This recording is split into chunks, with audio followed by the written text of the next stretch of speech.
Hello and welcome to the Ball Card Show, the sports podcast. For the Sports Collector. I'm Jason Otero. I'm Gary LeMaster. And this is Season 5, Episode 18. It's got a nice ring to it. Yeah. We got a lot to talk about today. Topps is in the hot seat over some autograph issues. Walmart Live is a thing, apparently. We're going to break down different models for earning income through cards as a business. There's a different approach for everybody. Everyone's telling you to do it their way. We're just going to say there's options, and here's how this works. What makes it tough, what makes it easy, all the economics of it. As always, we've got the Lookout. We've got Lowend Liquid. And, let's not forget, PSA is offering some potentially some new services that are sure to give you a reason to be a little hot under the collar. But, man, I feel refreshed. I feel... You have vacation. Back. I'm a little bit less pasty than normal and pale. So, it was a great trip. It was really nice. I was excited because you got me this hat. Pimento cheese hat. I saw that in the pro shop of a golf course. Fix this mic here. I saw it in the pro shop of a golf course, and I was like, he has to own this. I have to get this for him. And I sent a text. It was just like, pimento cheese hat? He was like, yes, no context. And there was one question, will it fit my fat head? Yeah, there was. It makes sure it'll fit my head. For those of you that have been joining us online saying, is he always going to wear cartoon shirts and goofy hats? Yes. Is that his thing? Yes, he's a child, and we love it. So it's just the way it's going to be. Also, quick reminder, getting some requests on this. We haven't dropped anything yet, but if you missed it, we dropped the what's your highest for dealers at card shows, and there've been a few requests for merch down the road. A little short run of some merch. Yeah. So if you guys want it, comment, let us know, and maybe we'll throw something up. Gary dropped a fantastic episode last week going through the prospects, explaining general prospecting terms. If you didn't catch that, be sure to go follow up on that video. As always, and maybe I'm a little biased. There's no way that it had the same pizzazz. I don't disagree. Concrete knowledge, information, valuable insights, tips, and all that, but not so much on the pizzazz. Correct. I think that's what it was missing most of all. Yeah, when I did the episode, when you were like, hey, don't forget I'm on vacation, you got to do an episode by yourself. It'd be a great time for prospecting. My response was, that's going to get boring for people really fast. You kept it moving. I did keep it moving, but what makes prospecting fun is I really like it, and you give me hell about it as it's happening, and that makes it entertaining for people. Otherwise, it's just a lot of terms and numbers. Yeah, I mean, I'm not saying it's an easy watch. I'm saying it's a valuable one. Just like when you had to do a report in school and you had to go to the reference section. Nobody wants to read those encyclopedias, but by God, we're glad that they were there. And if you were really, really resourceful, you found out about Cliff Notes. Remember those books? Oh, yeah. Cliff Notes and Spark Notes? Yeah. So option one is, for this book report, is there a movie at the library I can rent for free and guess my way through the paper? This was pre-easy access to the internet through a device in your pocket at all times. You maybe knew two people that had internet, right? But, it was, can I get this movie at the library for free? If not, can I convince my parents to go to Blockbuster? And can I get this movie without them realizing he really wants to watch Ivanhoe the movie? What is it? You know what I mean? Like, just doesn't make sense. Step 3. I love that you went to Ivanhoe. Just hypothetically here. Hypothetically, maybe you had to do a report in 8th grade at Grace Christian School in Southern Indiana. I don't know. I'm just spitballing here. But, you would have the progress of the different ways. Then the internet comes out and it changes everything. But do you remember the printed Cliff Note books? Yes, that's what existed. You remember, I didn't have a computer class in high school until my senior year. Were they making those mid-90s is when they started printing those out? Or was it sooner? Oh, yeah. No, it was sooner than that. They were like pamphlets. It was like a synopsis. It was fantastic. Yeah.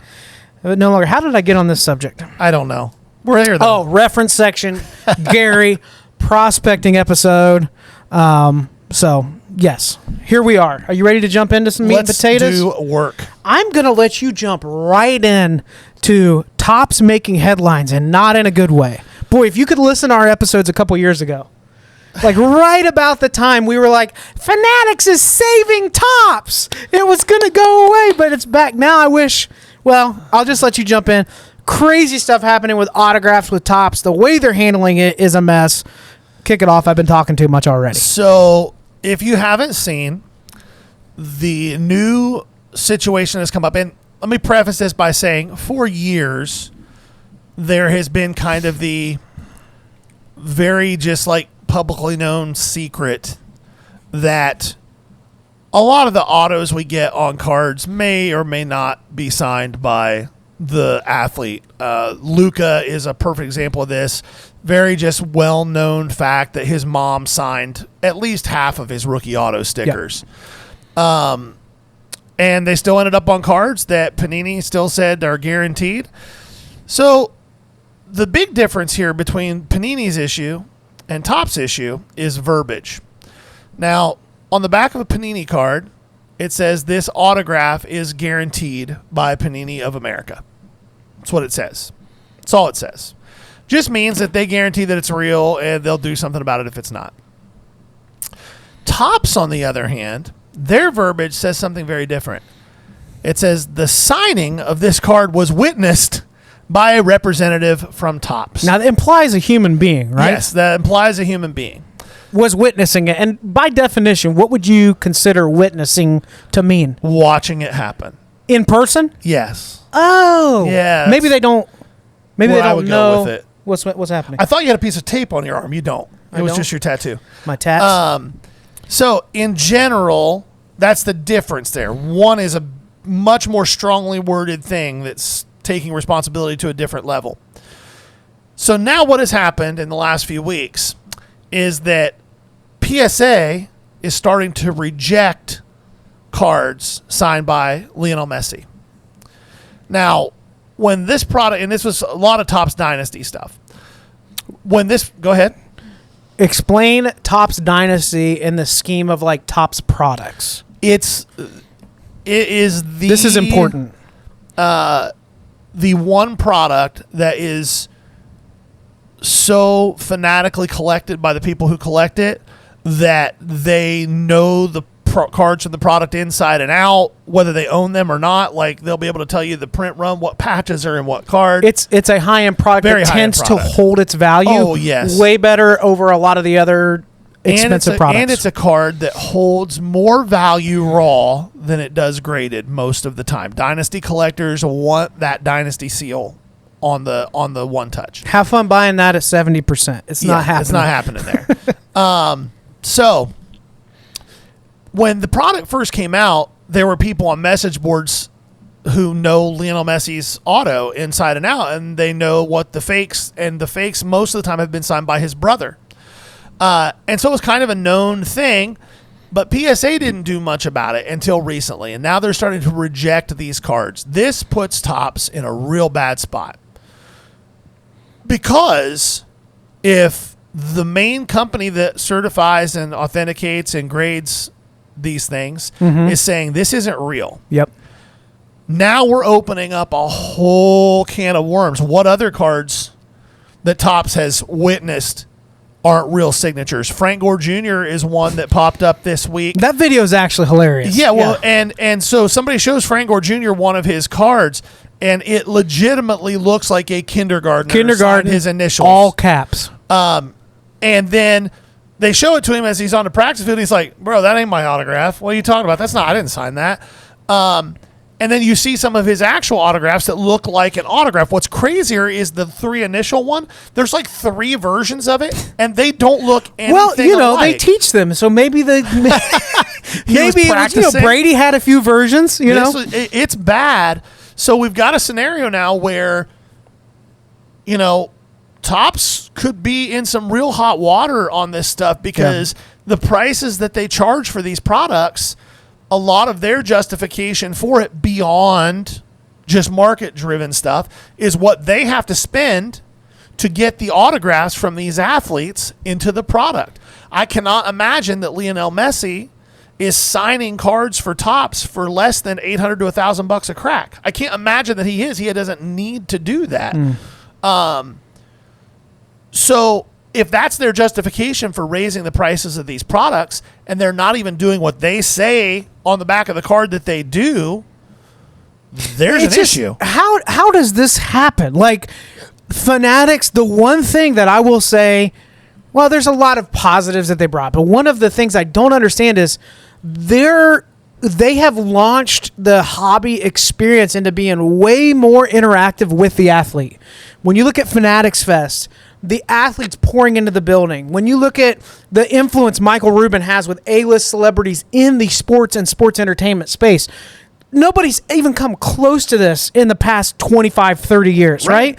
So there's unlimited access. When you talk about resources, Fanatics has the corner market in a way where they have more resources than just about anybody when it comes to being able to have that access or send a freaking person to Messi's house for 10 minutes as he signs away hundreds of thousands of dollars worth of autographs. Yeah. So their response to this is what makes me even more frustrated. From what I understand as I was digging into this, Topps is saying we are going to replace the autos out of Dynasty. Yeah. Now, I could be wrong. Are we aware of other Fanatics products that he has autographs in? This happened a year or two ago, right? I don't know. I don't know the answer to that. Who do you remember the product? We brought this up in the pod probably a year ago when this was first called into question. It was a Fanatics product, I believe, right? For Messi? I don't remember. When they first got rejected. So, did he sign any other products than Dynasty? Yes. What are they? Well, back then they weren't being rejected. We were just talking about the rumors on message boards. But we're saying that this is somebody called this out way before they spoke to this. Yeah. So now we're going to make it right by the people that can afford Dynasty. But the rest of y'all, well, hopefully it's fine. If it's in a PSA slab, what do you have to worry about? Yeah. That's kind of the mentality. That's concerning to me. The fact that we just don't say you're going to witness it. Yeah. Don't say that these were witnessed in actual autographs. It's going to affect the market as a whole in a much larger way if they can't find a way to rectify this or say there needs to be a statement. Hey, we screwed up. From this point forward, our commitment is this, because Fanatics brings you closer to the game than anybody else. Like, if that's really who they are, they need to address this and they need to do it publicly. Hey, we screwed up. But end of the day, they are doing something, I guess, but end of the day, it's simple, guys. As much as we at the grassroots of this hobby wish that the people running the show cared as much about the hobby as we do, we would be wrong. Michael Rubin seems like a guy who likes sports cards and likes sports, but I promise if there wasn't money in it, he wouldn't be here. I'm sure. Right? And so for your question earlier, like, how does this happen? It happens because if they can squeeze a few grand extra here and there, 50, 80, 100 times, that's $1 million a year that they don't have to spend to send people out to witness this stuff. Now, is it possible that he is such a big name? Like, you hear about people getting Brady autos and Jordan autos, like how impossible that can be, even Jordan with vendors. Anymore. So, but the point I'm trying to make is, like, I am sure that Messi's a guy where it's like, hey, if you want to sign stuff, here's how it's going to work. Just send it over. I can't tell you what day it'll be. Maybe it's an agent. Maybe it's somebody in his entourage. We'll make sure that they get signed and get back to you. But I'm not coming to you, and you can't fly to where I am right now because I got stuff to do. I'm very busy, right? It's likely that it was in good faith that they believed these would be signed. Maybe Messi didn't even know that these were signed for him. Like, who knows? Like, I don't want to say, like, that's where the scam is. It's just them not doing their due diligence to make sure that the people are in the room when it's being signed. Don't put the verbiage, the signing of this autograph was witnessed by a representative of Topps on the back of your cards if you aren't going to have a representative witness the signature. Is this something that people will probably get over in the next month or two? Yes. Does it mean we should still talk about it? Absolutely. I think it's an issue. I mean, the reality of it is in this hobby, the one thing we have learned is there is not a scandal big enough to take anybody down. Speaking of that, PSA sent out a survey. And in that survey, they asked interesting questions. If you've not already heard this, you're under a rock somehow, but this has been talked about a lot in the last week. But one of the questions, two of them we want to address. One of them in the survey was, would you be interested in a cleaning service by PSA for $2.99 additional on the card?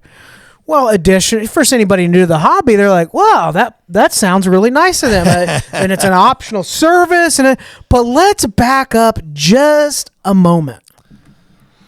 There's a product out there, Kurt's Card Care, right? Everybody knows about it. It's kind of the industry standard on cleaning, buffing, restoring cards. Yeah. Is there anything else that they advertise that it does besides those? No. You clean the card, You can kind of buff out some flaws, restore vintage cards. Some of these cards soak in a solution overnight.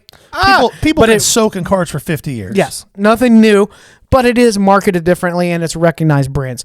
PSA began to decert cards that they could verify or they assumed or believed had been treated with this other foreign substance. Now, Gary and I have an episode a while back. We really got into it over what qualifies, altering a card. Where is the line ethically if you're going to make money on it? And we could spend a long time on that. But the point is, PSA said we're cracking down and no one will ever be able to send stuff in with a foreign substance on it, a card that's been altered, and get an authentication from us. However, if you'd like to give us $2.99, we'll clean the card for you. And one of the words they used was buffing it. Yeah. What are we buffing with? Well, the fun part was that's not to get a little bit of lint off. Something's going on the card. Yeah, the best part about that is as soon as this comes out that this is being asked and surveyed by PSA, uproar ensues. And Nat Turner immediately walks it back with, we're not talking about anything other than just a microfiber cloth wiping down the card. BS. The reality of it is they know, PSA knows, that a whole bunch of the cards that they grade, I would say at least half of the cards that come in there have been touched by something from a just cleaning it standpoint. They also know that there is no planet that exists where they can tell whether somebody used Kurt's card spray to wipe down a card. What they can tell is if you use some type of a wax, like a turtle wax or a Meguiar's, that's a pretty popular one, to fill in scratches. They can see that and they'll flag that. But as far as just like spraying a Windex basically on a card and wiping it down to get rid of fingerprints and things like that, they know they can't combat that.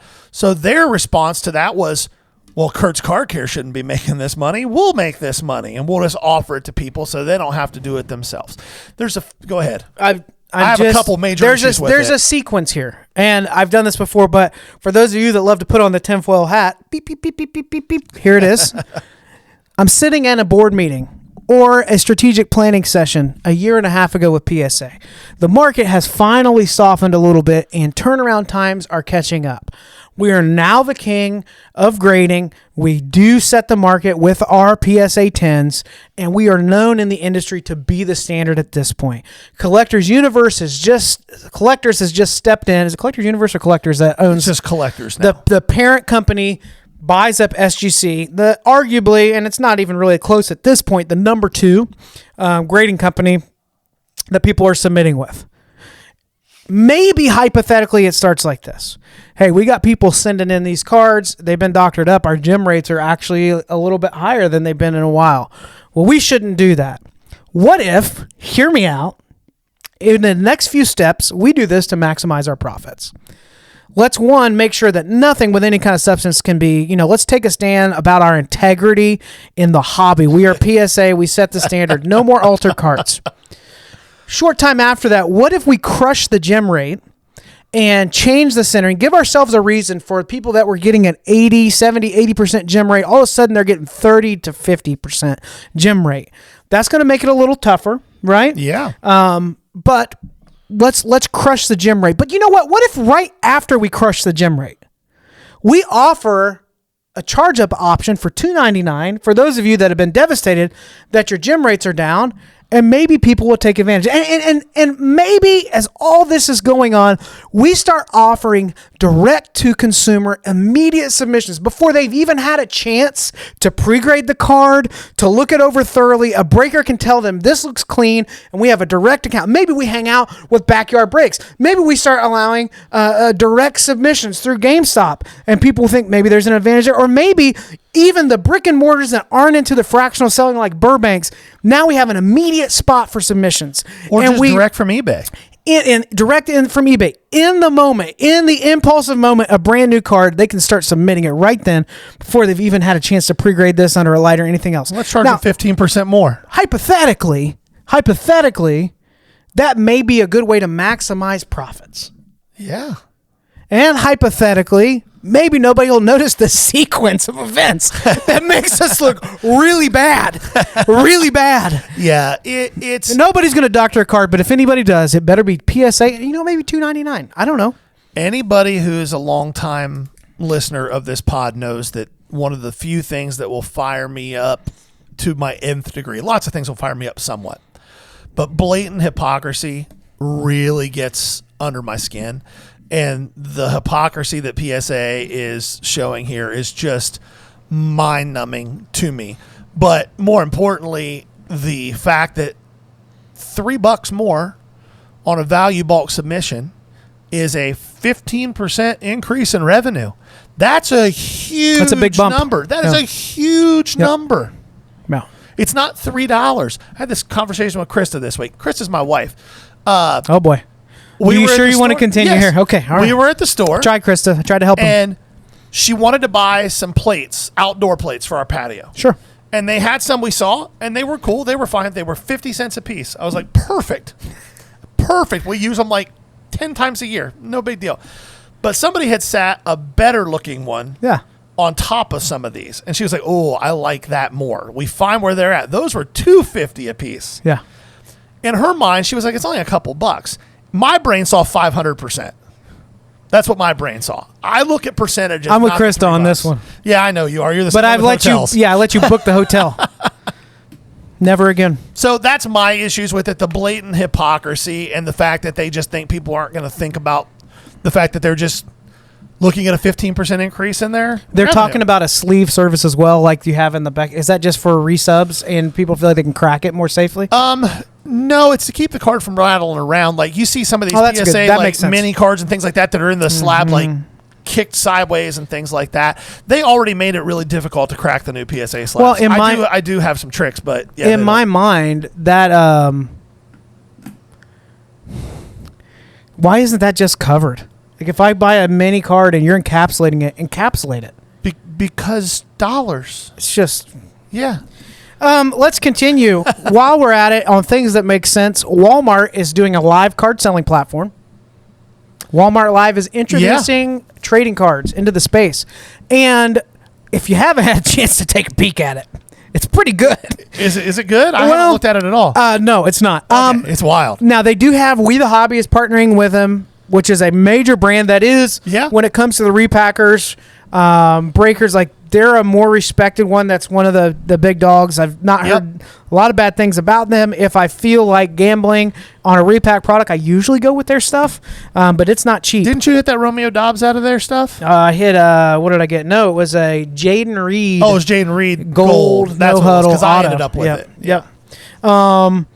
But anyway, so they're partnering with it. The other thing is people literally, how are they doing it? They're like, have a camera facing them. They're like, now this card, and now we have that. Like the technology isn't quite the same there. But here's the point that I wanted to make with this and why this matters.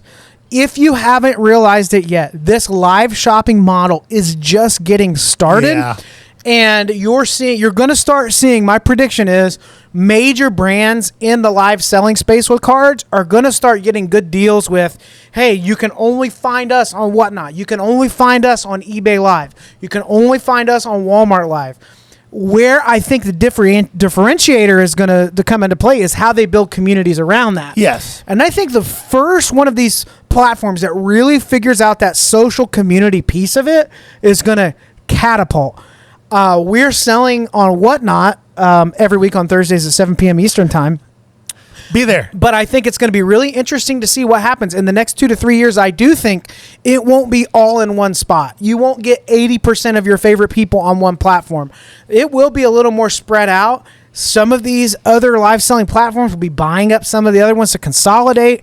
But it's not going to slow down anytime soon. If you're an eBay-only seller or if you're considering getting back into the online sales space for business, I'd really think about diversifying it. If I started all over again with my 45,000 cards in inventory, I might take 10,000 of those and set them aside and say, I'm going to do live selling once a week on one of these platforms. Yeah. But I would say don't ignore this. Walmart putting money in it, whether you like Walmart or not, that's big money investing in this space. So, It's going to keep happening. It's not going away anytime soon. You may not like Whatnot, but some of these other platforms may have something that you're wanting. So definitely keep an eye on it. You have any other thoughts on Walmart doing live selling with cards? No, it's just like anything else. Walmart looks at where there's success, and then they go in and they copy it and try to make it cheaper. Do you think they'll hire breakers with their retail inventory? Well, so really important thing to understand about the way Walmart does sports cards. Walmart doesn't own any of that inventory. Right. That's owned by a holding company who rents shelf space. Yeah. So there's no way that would there's make no sense. way that makes sense for them. Now, at some point, Walmart just might decide, hey, we want to buy a few $100 million worth of sports cards every year and try this. It wouldn't surprise me if they do, but I do think that they are the only thing that they bring to the table in that race right now is a large amount of money. Mm-hmm. Like they're behind the 8 ball from everybody else, but they do bring more money probably than anybody else. Yeah. So, and it'll be a new segment of visibility. Yeah. Yeah. Yeah, but I mean, I guess I don't know too many people who are shopping at Walmart.com who are like, I wonder if I should just go look at these live sports cards that are selling. You know what I mean? I wouldn't even know where to go on their website to find live selling. Unless they do a better job of that. I don't think it's like opening a new market. No, but it is the first big box to have an online live selling platform for cards. For sure. That is unique. I think that's interesting to watch. For sure. I don't know that everybody's going to follow suit on that, but definitely worth Speaking of making big note. boxes, Yeah, you ready for the value box? that's good. You like that? Segue after segue after segue. The people want it. The people get it. Yeah, you didn't know where I was going with that, but let's jump into the value box. This week on the value box, and this may stretch into 2 weeks. It depends on how We're far we talkative get today. here. I'm well rested. I'm back from vacation. You are. Am I good? Okay. I'm not done interrupting you. Okay, I'm done now. We want to talk about, we've gotten a lot of questions. We've had a lot of comments, especially on TikTok. And we talk about the business side of this a lot, but I don't think we've ever gone on a deep dive breaking down what the economics of doing this to make a living looks like. And we get a lot of people asking us, hey, how did you make that transition into doing this full time? How did you make that jump? What did you do? What were the questions you needed to ask yourself? So what we want to break down today is what that looks like economically, whether you are a show dealer primarily like I am, whether you are a hybrid dealer like Jason is, where you're part show, you're part eBay, and other platforms, our business together where we have this podcast and our brand and our whatnot. What do the economics of it look like so that you can kind of reverse engineer what you would need to do in order to make that leap? Is that a pretty good summary of what that looks like? Yeah. Why don't you kick it off? Oh, I thought I did. Downsides. Okay, well, so from a downsides of this business standpoint, anybody who tells you, I see guys with this kind of content all the time, and it just makes me want to scream. I actually chuckle more than anything else. The screaming part is because there's so many of you guys, they're getting misled by these people. The biggest downside to this is you are going to work more hours more often than you ever did in your regular job. You just are. My wife said something to me the other day. She was like, I feel like this is all that your energy is on it. Yeah, because I don't have a 9 to 5 anymore where somebody else is responsible for the paycheck. I show up, I get a paycheck every week. On a regular basis, and I think Jason's probably the same, we're anywhere from 50 to 70 hours a week. Yeah. Every Saturday and Sunday, just those 2 days is a minimum of 20 hours for me. Minimum. If it's a 3-day show weekend, it's about 35 to 40 hours in those 3 days. Plus, there's no days off the rest of the time. You try to take a day off on, say, a Monday to recoup, but you still are like, oh, I got to ship, or I need to list these things, or I need to take a few hours and price the stuff I bought this weekend so that I'm ahead of the game for next Or I'm out of weekend. inventory. Yeah. The downsides are numerous, and they are not easy to overcome. They take work. Are they all overcomable? Absolutely. But from sourcing inventory to not having time, I literally had to cancel a vacation last week because one of the shows that we do, if we don't do it, we lose the tables, and I cannot afford to lose those tables. That show is responsible for probably 20% of my annual revenue between that show, the few times a year it does, and their other affiliated show. So I can't afford not to do it. Had to cancel a vacation. Things like that are just the reality when you are running your own business. What do you consider the downsides?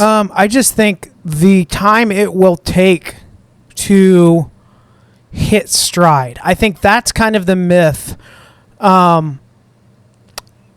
This is not a business where it's just up and to the right and it's like the same thing. You can have 2 or 3 months where the shows are great and you have repeat buyers, and then you can hit a lull, or summer happens for the first time in the car business and you're like, what is going on? What is happening? Nothing. And it's just different. There are seasons with it, but I think the variability as you're scaling this is a huge piece of it. Gary and I do things in a way that we would consider more risk averse, but there are probably people that take much bigger risks where they could lose a lot more or lose it all that may spend less time a week working on that. There's different ways to do it. For me, it is a double edge. Like a downside for me right now, about 60% of my revenue, maybe 65, is rolling in through the online stuff with eBay. It used to be 100%. I did that for like a full year of nothing but eBay. Had some things going on in my life where I needed to be home, so it was my only option, right? But the question I get asked more than anything else live when we're on TikTok or anything is, what do you make a week? What do you make a month? What can I count? You cannot on eBay, especially high volume low end, you cannot count on X a month. You have some variables. You can kind of notice some trends through a quarter, but it doesn't take much for that to swing wildly. And anybody selling full-time on eBay with a collectible space can tell you that that's fairly consistent. The sell-through rate's not the same on every item. You're going to have issues that are affected, like shipping. eBay could screw up and your metrics are off. I got back from a week of vacation, go to print out hundreds of labels for the sales over the week while I was gone. eBay has a software error that says, hey, issue generating labels. It still generated all my 8 labels, gave me no pick list to pull from. I had to go mix and match the order with the name for the tag for the label and then go pull the order. Half of the orders combined, half didn't. So I spent an additional like 7 to 9 hours on Sunday. 3 hours of shipping turned into 10 to 12. Yes. Yeah. And that is part of the deal. And guess what? Those buyers have been waiting a whole week for me to ship as I promised on Monday morning. So there are variables in this space that are really going to affect your well-being if you don't block it off. But it is nonstop. Last night, I'm pricing cards on the couch until 9 o'clock. I started 7 o'clock yesterday morning. I could wait. I could stop. You and I could do a better job of blocking off time for this and that. But if we're trying to scale something, it's going to take work. Yes, it's and a lot of it. The biggest downside is it is not quick money. No. It is fun money, but it is not quick money. Anybody telling you that is lying to you or wants something from you. Well, let's talk about that then. Let's talk about the economics of doing this as your income. First things first.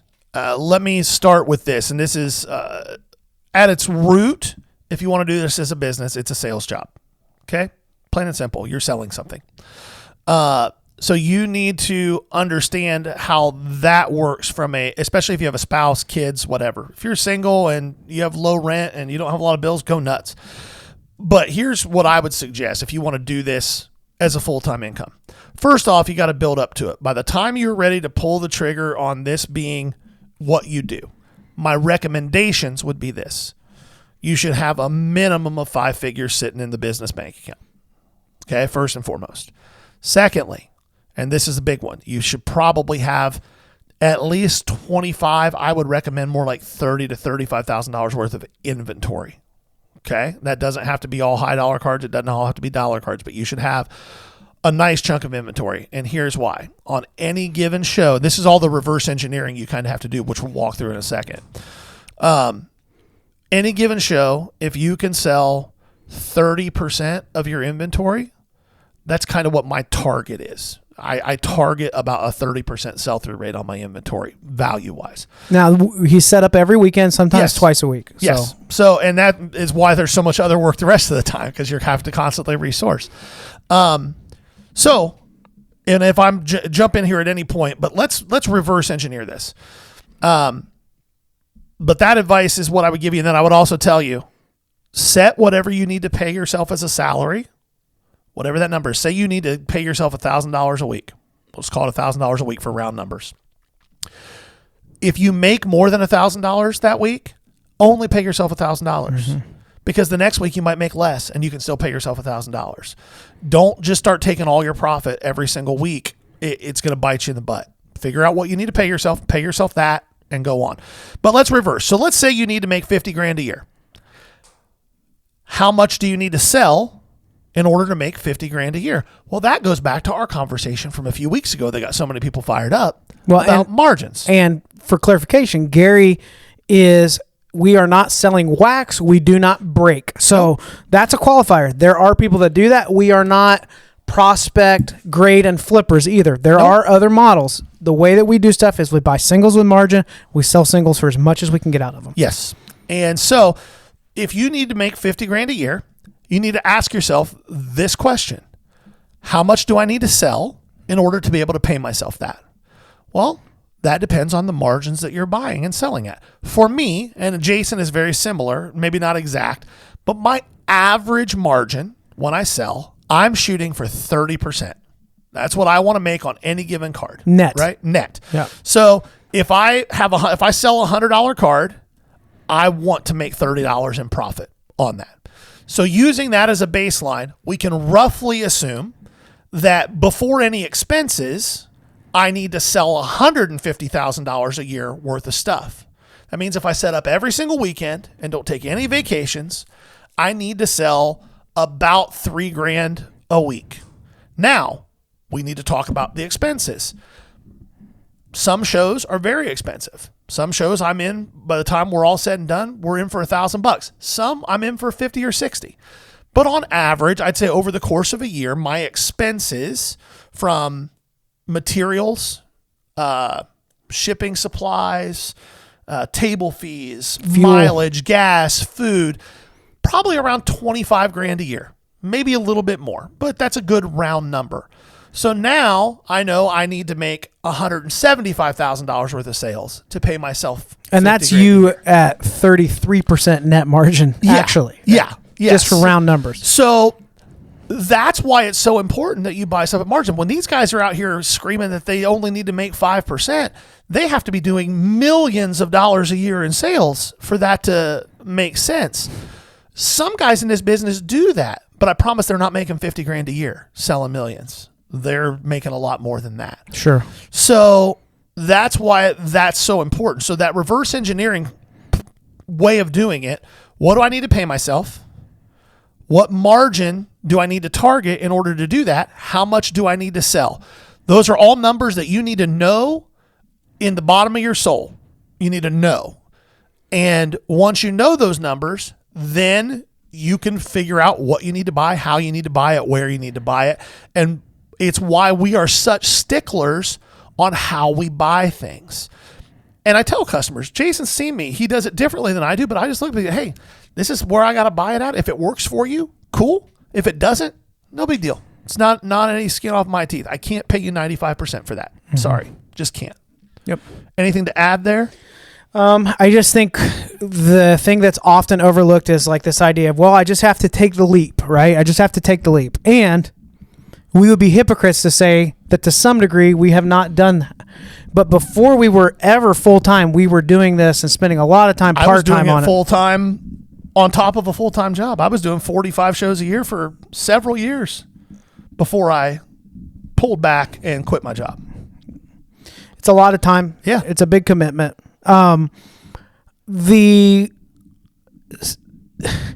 The numbers are a lot bigger than you initially think they will be. Yeah. Because for some of you, you hear, all right, so if I did $3 grand at a show, I'd be ecstatic.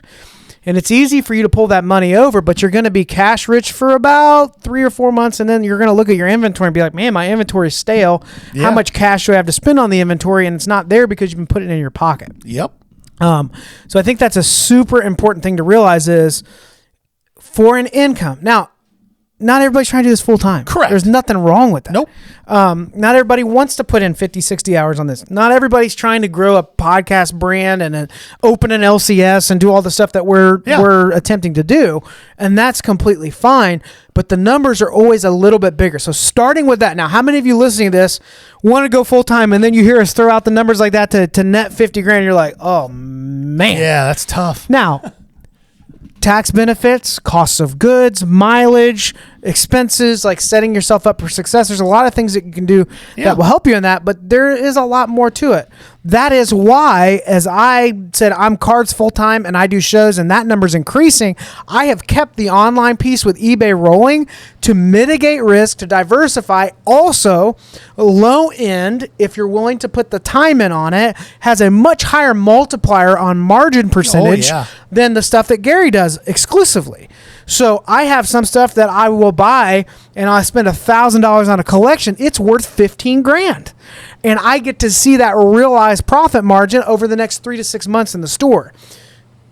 The trade-off with that is Gary doesn't have to spend 2 to 3 hours a day pulling orders and shipping. Gary doesn't have to respond to dumb customers on eBay. They're trying to shake you down for a 94-cent refund on a card. I had one this week. I think I still did the right thing on the customer service end, but eBay has a card grading category broken down the guidelines. Very good, includes edges. It even says major chipping and wear along the edges. I had a card that was in VG condition. They left feedback that it was in good condition, not VG. Well, good's not even a category on eBay. My job in that moment isn't to argue if I'm justified according to eBay. My job is to say, I wish I would have taken better pictures for you, and I did not realize this was in a condition different than you were expecting.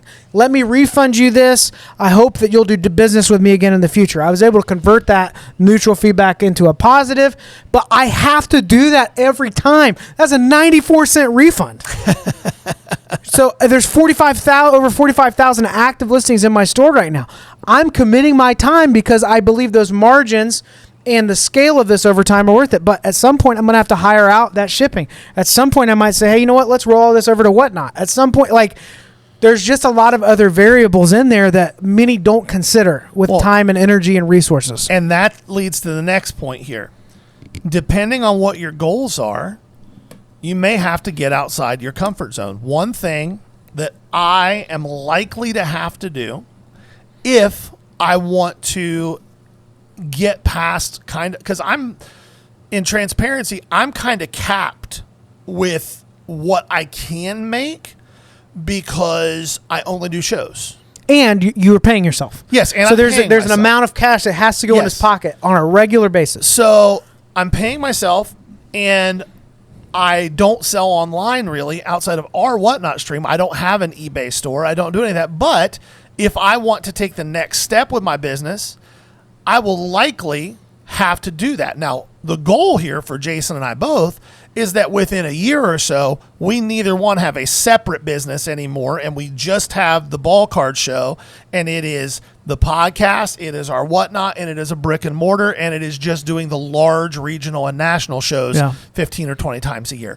That's the goal. But if I just was on my own and that wasn't something we were shooting towards, if I wanted to take the next step, I would need to go, okay, I've got to go to eBay. And now maybe when I go to eBay, I don't do Jason's model, but I can list a lot of the really unique stuff that I have that may take a long time to sell in my showcases, but on eBay might fly because there's millions of people looking at it versus the hundreds or thousands that are seeing it on a monthly basis in my showcases. Yep.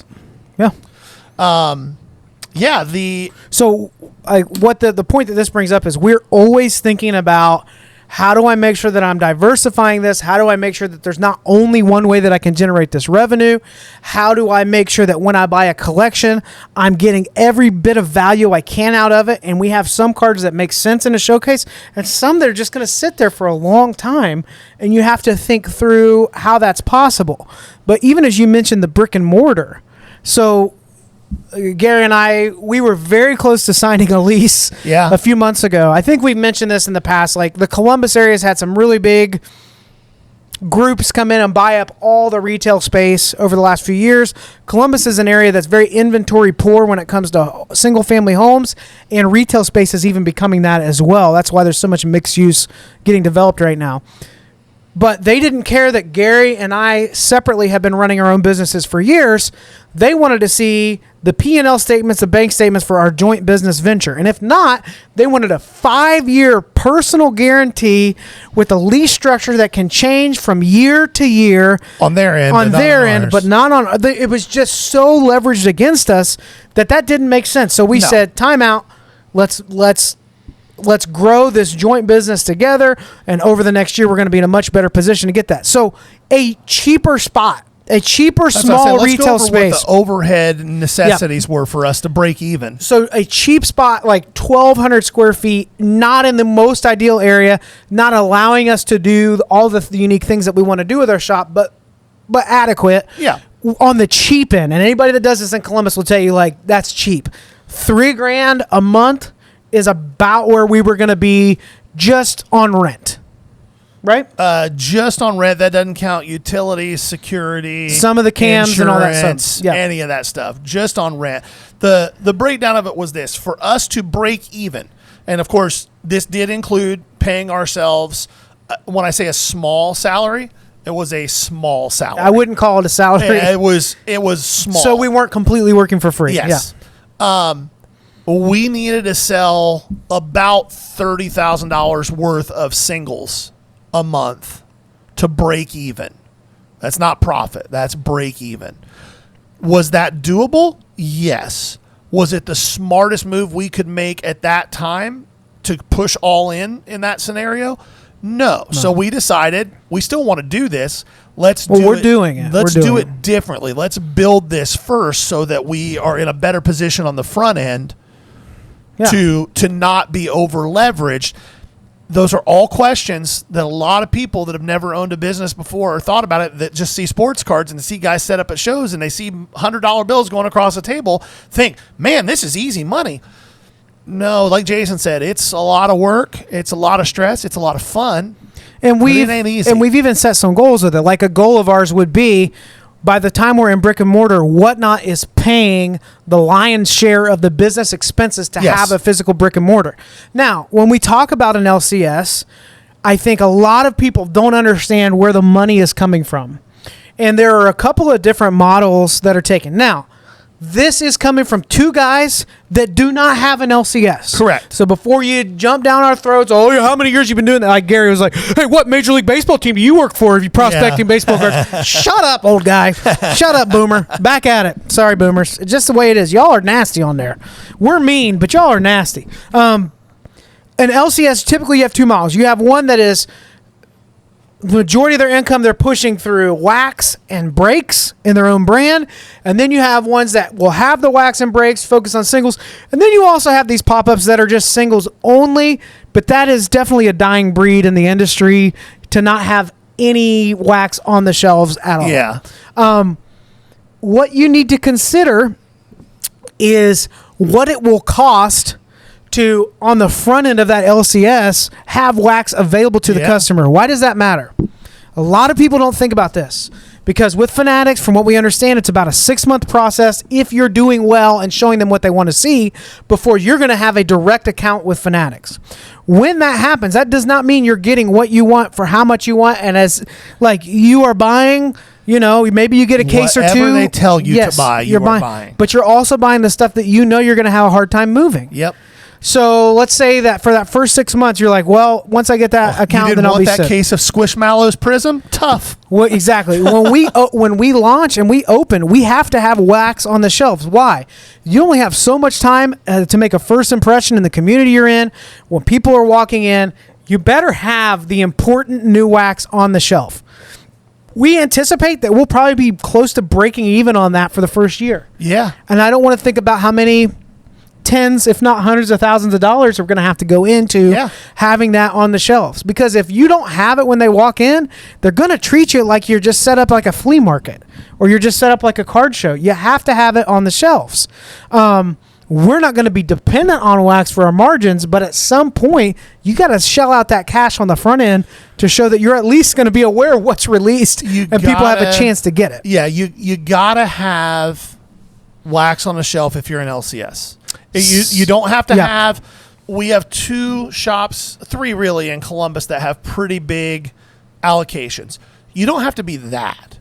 You don't have to have $200,000 to $300,000 worth of wax at all times on your shelves.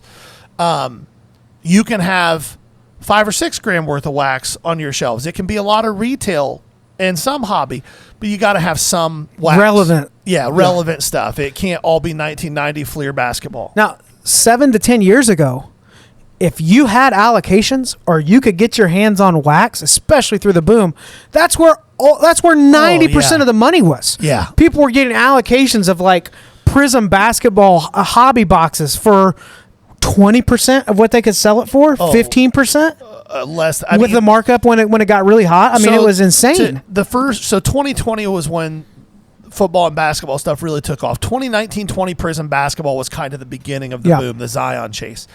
Wholesale on Prism boxes, if you were buying by the case at that time, the first round of wholesale was $230 a box.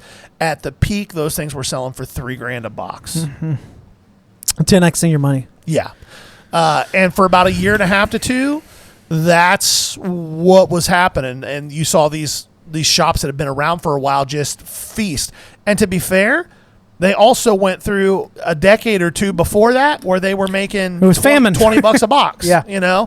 Now they're back to, they're not making $20 a box, but they're not making 10x either. They're usually running around a 30% margin. Yeah. Which is very different. So how much wax would you need to sell? If that was your to add, thing. if you were going to pay for it in wax, so let's run that. You say 30% margin? Yeah. I mean, it's the same numbers. So 30,000 in cards. Yeah. 30,000 in wax. Yeah, so that's $720,000 a year. Now, that sounds like a big number, but let me tell you something. If you're a business with a brick and mortar, $720,000 a year is not a big number. Yeah. At all. So why do people choose the brick and mortar model? Why are they actually opening them? The buying. It's not because of what's going out. It's because of what's coming through the doors. And the margins are there for them. And here's part of the reason. If you walk up to my table at a show and I tell you I'm buying at 70%, there's going to be 30% of you that are just like almost offended immediately. Right. However, when you walk into a brick and mortar and they say, hey, I'm at like 50 to 60%, you see the brick and mortar, you see the lights, you see the wax on the wall, you see the employees, you see the inventory, and in your mind, subconsciously, you're like, I get it. It costs money to run a business. Yeah. For some reason, it's a great way to source. However, you are introducing new issues as well. An LCS is one of the prime targets for burglary and theft, for break-ins. Yep. You're going to have people that bring in collections that sell them, and then you find out a week later it wasn't even theirs to sell. You're going to have a lot of other issues. You're going to have to manage employees. You're going to have bills. You're going to have a landlord.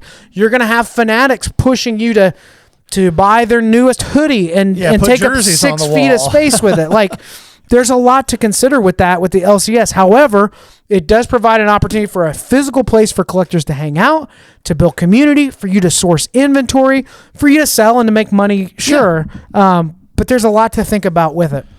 So, I mean, in general, I guess that's the overview here. Hopefully that answers a lot of the questions that we've been getting as far as, when to do this, how do you do it? Yeah. The when is all a question of what your risk tolerance is. Sure. Like I said, recapping.